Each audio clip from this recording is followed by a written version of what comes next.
Buenos días, aquí Augusto Townsend, curador principal de Comité, con las noticias de hoy miércoles 26 de febrero del 2025. Siempre es bueno recordar que este es un podcast que no busca polarizar ni inflamar a quienes nos escuchan, sino hacerles llegar una explicación de las noticias calmada y sin dueños de la verdad, para que se entienda mejor lo que está pasando en el Perú y el mundo. Si encuentras valioso lo que hacemos, no olvides seguir las cuentas de Comité en las distintas redes sociales, darle me gusta a nuestros contenidos, compartirlos y sobre todo comentar. Muy bien, el podcast de hoy llega con el auspicio de Pigmont Group, una firma de selección de talento y consultoría que ha venido acompañando a empresas líderes por más de una década y que como empresa B está enfocada en generar valor compartido desde una lógica de triple impacto económico, social y ambiental, porque el éxito empresarial ocurre cuando el talento y el propósito están alineados. Ahora sí, aquí vamos con los titulares de hoy, miércoles 26 de febrero, en menos de un minuto. Primero, la Fiscalía acaba de solicitar un impedimento de salida del país contra el saliente ministro de Desarrollo e Inclusión Social, Julio de Martini, implicado en el caso Jaliwarma y voceado como nuevo embajador ante el Vaticano. Segundo, el alcalde de Trujillo denunció penalmente al gerente general del Real Plaza y a otros representantes de la empresa y de su matriz, entre otras personas, por lo ocurrido el viernes pasado con su centro comercial en Trujillo. Tercero, la compañía minera Newmont volvió a postergar el desarrollo de su proyecto de sulfuros en Cajamarca, que busca alargar la vida útil de su mina Yanacocha. Cuarto, un apagón masivo dejó sin fluido eléctrico al 98.5% del territorio chileno y el gobierno de ese país se vio obligado a decretar un estado de excepción. Quinto, el presidente Donald Trump confirmó que Estados Unidos llegó a un acuerdo con Ucrania para explotar conjuntamente minerales ucranianos como compensación por su apoyo militar. Ok, vamos con el desarrollo de cada una de estas noticias. Esta es la primera. La Fiscalía de la Nación ha solicitado un impedimento de salida del país por 9 meses contra el ex ministro de Desarrollo e Inclusión Social, Julio de Martini, en el marco del caso Jaliwarma, en el que se le investiga junto con otros funcionarios del MIDIS, incluida la presidenta Dina Boluarte, cuando fue titular de esta cartera, por una serie de irregularidades vinculadas a proveedores de este programa alimentario, que ahora se llama Wasi Mikuna, y que podrían revelar favorecimientos ilícitos o algún tipo de esquema de corrupción. Hay que recordar aquí que la salida de Martini del gabinete ministerial de Boluarte fue bastante fría, por decirlo de alguna manera, porque parecía haber la sensación de que De Martini estaba preocupado por su situación legal personal y toda vez que esto podría llevarlo a declarar contra su propio gobierno para beneficiarse él en el proceso, se convirtió aparentemente en un riesgo para los intereses de los investigados que todavía están en el gobierno, incluida naturalmente la propia presidenta Boluarte. Esto llevó a que se empezara a especular sobre la posibilidad de que De Martini vaya como embajador político a algún país lejano. Esto es algo que pueden hacer los gobiernos cuando quieren que una persona esté pues fuera del país para que no la esté abordando la prensa local con preguntas potencialmente incriminadoras y que la persona además esté tan cómoda que prefiera pues guardar silencio para mantener las joyerías propias de ser cabeza de una embajada. Ahora, si el Poder Judicial fuera a darle este impedimento de salida del país por 9 meses a De Martini, que ha solicitado la Fiscalía, se le caería al gobierno la posibilidad de que vaya pues, a esta ansiada embajada, o podría ser que el propio Vaticano no acepte las credenciales de un embajador propuesto por el gobierno peruano, pero que tiene pues, investigaciones penales como De Martini. Veremos qué ocurre, pero ciertamente De Martini no merece, a mi criterio, ser embajador en ninguna parte. Segunda noticia, la cadena de centros comerciales Real Plaza presentó ayer como representante legal y vocera a la abogada penalista Romy Chang, lo que podría leerse como que la compañía entiende que el aspecto penal va a ser el que cobre mayor preponderancia en lo sucesivo, en el curso legal de este caso. Por ejemplo, se ha dado a conocer que el alcalde de la ciudad de Trujillo, Mario Reina Rodríguez, presentó una denuncia penal contra el gerente general del Real Plaza y el gerente de su sede en Trujillo, ejecutivos de la empresa matriz, el ingeniero estructuralista de la obra, el gerente general del consorcio que realizó la construcción y los funcionarios municipales incluso que dieron las aprobaciones en el año 2016. Y en general, digamos, entre comillas, a todos los que resulten responsables. La denuncia que alega la comisión de los presuntos delitos de homicidio culposo y lesiones graves, se ha estado discutiendo bastante en los medios. He visto que el ingeniero estructuralista Julio Rivera Feijó ha salido a respaldar idoneidad de su obra, digamos, y decir que la caída del techo puede deberse a otros orígenes. También emitió un comunicado diciendo que en cualquier caso va a asumir plena responsabilidad por su trabajo. En los últimos días he tratado de revisar las opiniones de múltiples ingenieros y arquitectos en torno a lo ocurrido.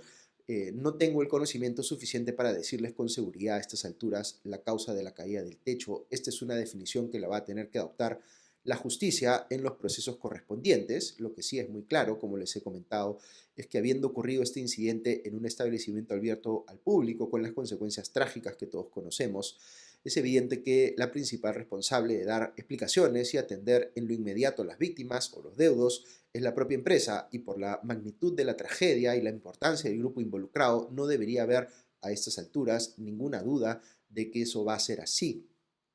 Sobre esto, en sus declaraciones a los medios, la abogada Romy Chang señaló que la compañía no busca evadir sus responsabilidades y que se encuentra priorizando en este momento la atención de las víctimas y heridos por la caída del techo del mall de Trujillo. Hasta el momento, dijo Chang, la empresa ha cerrado acuerdos indemnizatorios con 2 familias. Otras 25 han recibido una carta por parte de Real Plaza donde la empresa se compromete a, en palabras de Chang, pagar todo lo que requiere en salud e indemnizaciones. Aquí es importante explicar algunas cosas sobre la diferencia entre la vía civil y la vía penal, que son dos caminos que la empresa va a tener que transitar, o los que resultan responsables van a tener que transitar. La indignación que ha generado esta tragedia hace que la opinión pública exija remedios, sobre todo en la vía penal. Eso es comprensible. Y en esa línea se pide que la asunción de responsabilidades penales sea lo más abarcativa posible.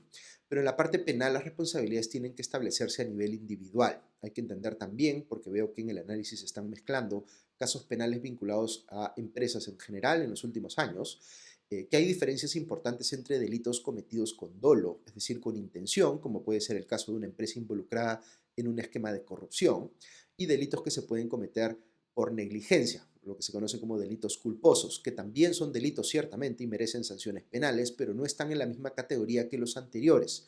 Ustedes saben que yo he sido muy crítico, por ejemplo, de que la justicia peruana haya sido injustificablemente leve con empresarios corruptos que convenientemente se convirtieron en colaboradores eficaces en casos de corrupción para salir ellos bien librados. Pero esas diferencias que les explico son importantes. Yo no creo que este de Real Plaza sea un caso de un delito doloso. Podría ser un caso de un delito culposo, negligencia, digamos, y sí cabe esperar que el sistema de justicia haga bien su trabajo dilucidándolo. Y hay que recordar que a quien debemos tener siempre al centro del análisis es a las víctimas y a los deudos. Hay ciertamente una diferencia entre que sean estos últimos los que denuncien penalmente y que sea más bien el alcalde de Trujillo el que lo haga, pues este último también tiene que rendir cuentas sobre lo que hizo o dejó de hacer su municipalidad para evitar el escenario trágico que se configuró el viernes pasado. Como les digo, la parte penal tiene sus propios plazos y va a ser este un caso donde habrá mucha discusión por el lado técnico, pero lo que sí se tiene que resolver de inmediato, aunque sea preliminarmente, pienso yo, es la parte indemnizatoria. Sí creo que la empresa necesita el mayor sentido de urgencia en transmitirle a los deudos que entiende que por lo ocurrido, no importa cómo se resuelva la parte penal más adelante, que sí tiene o que sí asume una responsabilidad hacia ellos de garantizarles toda la tranquilidad que requieren, y que eso tiene que hacerlo ya mismo.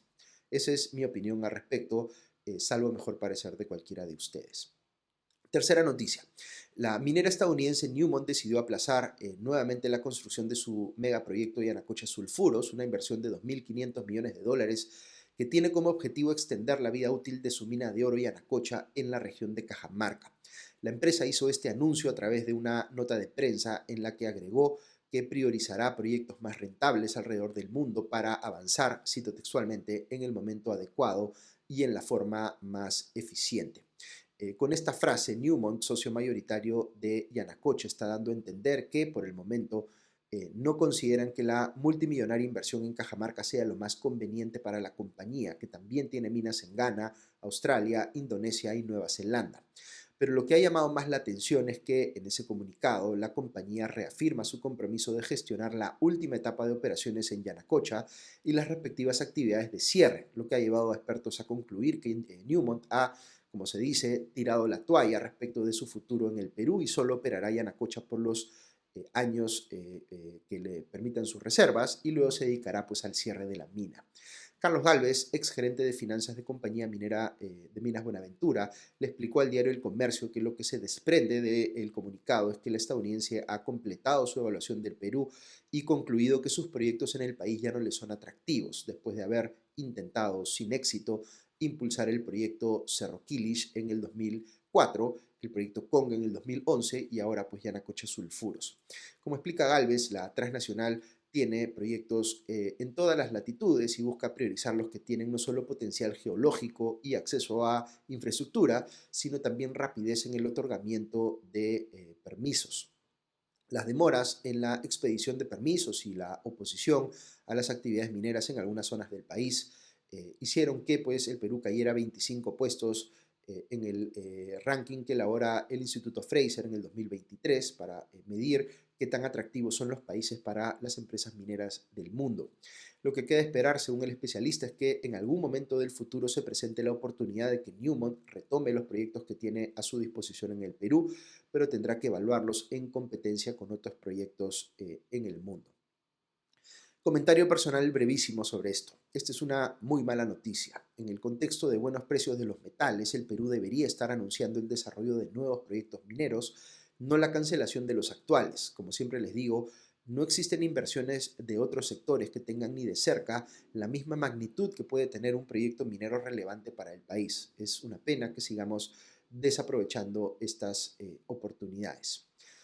Cuarta noticia.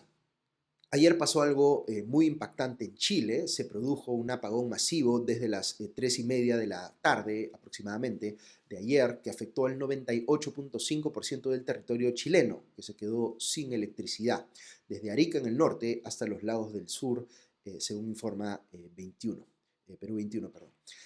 Un país que se queda sin electricidad en prácticamente la totalidad de su territorio se ve enfrentado pues, a una situación caótica y sin precedentes en este caso.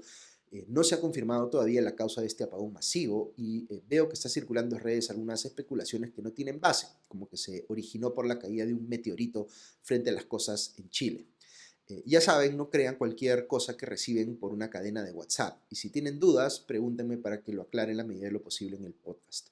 Habrá que esperar que se revele qué fue lo que verdaderamente originó esta situación y cómo se puede evitar que vuelva a pasar algo tan grave en el futuro. Lo que ha dicho la ministra del Interior, Carolina Toá, es que, abro comillas, no hay ninguna razón para suponer que detrás de esto hay un ataque. Sería una falla propia del funcionamiento del sistema, cierro comillas. En Santiago tuvieron que sobrellevar la situación improvisando sistemas de transporte masivos en reemplazo del metro que no estaba funcionando. Se canceló la velada de anoche en el Festival Viña del Mar. El gobierno de Gabriel Boric decretó estado de excepción, calificando lo ocurrido como una catástrofe y asumiendo como consecuencia facultades especiales para poder actuar con recursos no presupuestados. También se estableció un toque de queda a partir de las 10 de la noche, imagino que para evitar que se aproveche el apagón para cometer pues, robos o vandalismo. La electricidad ya volvió en Chile después de 8 horas y hay muchas explicaciones que todavía están pues, pendientes. Quinta noticia. El presidente de Estados Unidos, Donald Trump, confirmó que su país ha llegado a un acuerdo con Ucrania para explotar conjuntamente los recursos minerales de este último país. El mandatario estadounidense validó así los reportes periodísticos de medios como el Financial Times, que habían informado inicialmente sobre este pacto entre ambos países. Las declaraciones de su despacho, o en declaraciones que dio desde su despacho Trump, dijo que el acuerdo le da a Ucrania ayuda militar y el derecho de seguir luchando, e indicó que el presidente ucraniano Volodymyr Zelensky visitará la Casa Blanca este viernes 28 para firmar el acuerdo. Este pacto se produce en un momento clave para los ucranianos, ya que la administración de Donald Trump se venía acercando a Rusia y Trump mismo había criticado abiertamente a Zelensky. Estados Unidos incluso llegó a votar este lunes en contra de un proyecto de resolución de la Asamblea General de las Naciones Unidas que reiteraba el apoyo a Ucrania y a su integridad territorial. Los ucranianos esperan que este acuerdo acerque nuevamente al gobierno estadounidense y garantice el apoyo a largo plazo de la nueva administración. Según reportaron distintos medios, el acuerdo señala que ambos países crearán un fondo de inversión en el que Ucrania contribuirá el 50% de los beneficios de la explotación de sus recursos naturales, como minerales y gas natural, que aún está por extraer. Sin embargo, el pacto no incluye garantías de seguridad para Ucrania, a pesar de que Zelensky lo había reclamado. Según Trump, el tema sobre la seguridad general para Ucrania será tratado más adelante. La administración de Trump demandaba, este acuerdo o un acuerdo de esta naturaleza como compensación por la ayuda militar que ha venido dando a Ucrania y que más bien fue definida, por el gobierno anterior de Joe Biden. La portavoz actual de la Casa Blanca, Caroline Leavitt, dijo que el pacto también va a ser bueno para el pueblo ucraniano, pues creará una asociación económica duradera y después de esta guerra Ucrania necesitará reconstruir su economía. Por su lado, Olya Stefanishyna, viceprimera ministra ucraniana, le dijo al Financial Times que el acuerdo sobre los minerales es solo una parte del todo y que el gobierno estadounidense le ha dicho que esta forma parte de una cuestión más amplia. Comentario personal sobre esta noticia. Si todo el desplante de Trump hacia el pueblo ucraniano, lo que incluyó, como les decía, votar a favor de Rusia en la Asamblea General de Naciones Unidas, y los agravios del presidente estadounidense hacia Zelensky fueran una mera táctica para conseguir acceso a esos minerales, similar a como se han explicado pues, las amenazas contra Canadá o México de subir aranceles, vale decir, tácticas de negociación para que Trump obtenga lo que quiere, pues lo que hay que tener claro es que Trump no es un negociador que opere con una base mínima de principios compartidos, sino que es uno que cree que el uso de la fuerza, la amenaza o el alarde de poder son formas completamente válidas para salirse con la suya. Si esto es así, hay que comprender que no hay nada que pueda defender a un país chico, digamos al Perú, si Trump le pone la mira. Podemos pensar que estamos bien si no se fija en nosotros, pero esta impredictibilidad respecto del gobierno estadounidense y su disposición a imponerse por la fuerza es indudablemente un gran factor disruptor del orden global basado en reglas, y yo creo que el resultado para países como el Perú va a ser mucho más negativo que positivo.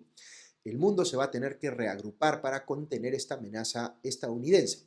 Estamos viviendo pues una época muy excepcional, ver a Estados Unidos alineándose con Rusia en la Asamblea General de las Naciones Unidas respecto de una evidente violación al derecho internacional, como ha sido la invasión rusa de Ucrania, es algo que yo nunca pensé ver. Ok, hasta aquí las noticias de hoy, pero si quieren escuchar unos minutos más, tenemos un comentario invitado muy especial. Ustedes saben que yo sigo con mucha atención los temas de desarrollo sostenible y sostenibilidad en las empresas en general. Y vi ayer una noticia positiva, vale decir que el gobierno aprobó la hoja de ruta nacional de economía circular hacia el 2030. Y para explicar por qué esto es importante, le pedí a quien es para mí uno de los principales referentes de la economía circular en el Perú y buen amigo además, Pipo Reiser, gerente general y cofundador de Simba, para que nos ponga en contexto. Así que escuchamos a Pipo. Este es un paso importante desde un punto de vista de política pública. Es un documento, esta hoja de ruta nacional de economía circular para el 2030. Es un documento que viene de un largo proceso de consulta realizado por el Ministerio del Ambiente con apoyo de la Unión Europea a múltiples actores.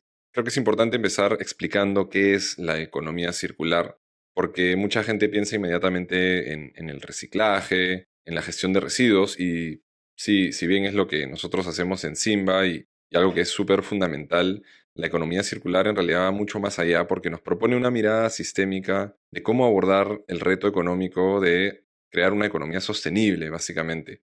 Y esto, al final, lo que busca es mantener un flujo circular de recursos, por eso se llama circular, recuperando, reteniendo o incrementando el valor de los mismos para lograr un desarrollo sostenible. Entonces, este documento es una hoja de ruta no solo para el Estado, porque propone 4 objetivos estratégicos que empiezan por cómo promovemos una cultura y un consumo circular, cómo nosotros de nuestras acciones cotidianas podemos contribuir a esto, pasando por cómo los negocios y las empresas pueden innovar para hacer una propuesta de bienes y servicios cada vez más circulares, y cómo podemos también ver a los territorios y las ciudades como espacios que promueven la circularidad. Finalmente, un capítulo sobre la gobernanza y las políticas que dan sustento y que generan incentivos para que todo esto ocurra, ¿no? Esta transición no es una moda, no es algo bonito, es una necesidad absoluta. Hubo un estudio hace poco que declaró de que la transición a la economía circular podría resolver el 45% de las emisiones de CO2 causantes del cambio climático. Pero lo interesante aquí es que no es solo una regulación, sino en realidad esto es una oportunidad enorme. para las empresas, para los gobiernos locales, de generar un avance significativo hacia un modelo económico que sea más sostenible, más resiliente, más competitivo. Y ahora obviamente lo bonito es que esto se implemente.